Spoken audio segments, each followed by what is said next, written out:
బొబ్బిలి యుద్ధం వీరత్వానికి చిహ్నం. ఆంధ్రప్రదేశ్లోని చిన్న రాజ్యం బొబ్బిలి.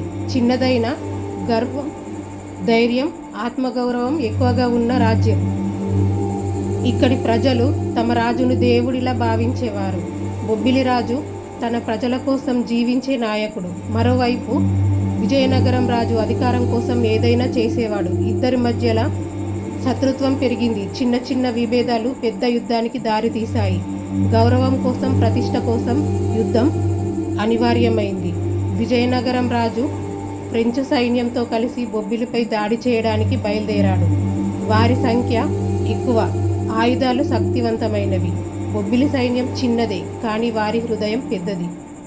చావో రేవో అనే సంకల్పంతో సిద్ధమయ్యారు. యుద్ధం మొదలైంది. గన్నుల శబ్దాలు, కత్తులు ఢీకొనడం. బొబ్బిలి కోట యుద్ధభూమిగా మారింది. ప్రతి యోధుడు ప్రాణం పెట్టి పోరాడుతున్నాడు. బొబ్బిలి యోధులు ఓటమి అనుకున్నా వెనక్కి తగ్గలేదు. ప్రతి ఒక్కరూ చివరి శ్వాస వరకు పోరాడారు. ఇది నిజమైన వీరత్వం. చివరికి బొబ్బిలి కోట పడిపోయింది, కానీ వారి గౌరవం ఎప్పటికీ నిలిచింది. తాండ్రపాపారాయుడు తన రాజు కోసం ప్రతీకారం తీర్చుకోవాలని నిర్ణయించుకొని రాత్రి ఒంటరిగా శత్రువు దగ్గరికి వెళ్ళాడు.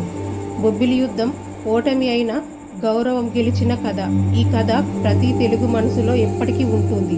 ధైర్యం, గౌరవం, త్యాగం, ఇవే బొబ్బిలి వంశం యుద్ధం మనకు నేర్పిన విలువలు.